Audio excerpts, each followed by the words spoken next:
Hello, very nice to meet you. I'd like to know about sex change operation. I see. Men to woman, or woman to men.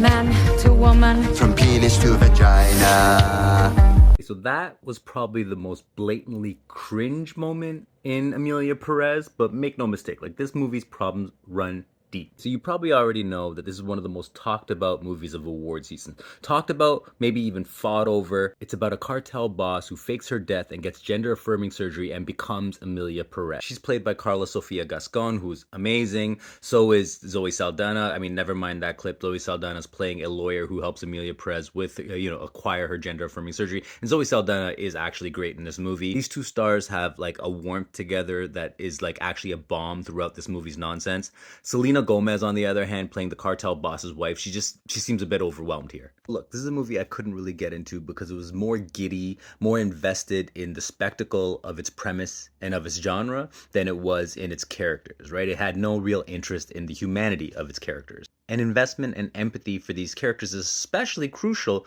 when you are dealing with a trans narrative in Mexico. If this movie was taking its subject seriously, well, then we would probably inhabit Emilia's perspective more. Instead, it's enjoying her from a distance. It's putting a lot of sensational complications on her that the filmmakers are in no way equipped to handle honestly. Because they don't know their way around the trans experience, I mean, how could they? They're not trans. They're often retreating into the Zoe Saldana character. Zoe Saldana character is essentially functioning as our conduit into the story because she can lift right out if we're being serious. And I feel like a lot of the really fawning praise that this movie's received, it's all the way back from Cannes. It's confusing this movie's gawking for empathy and its spectacle for representation.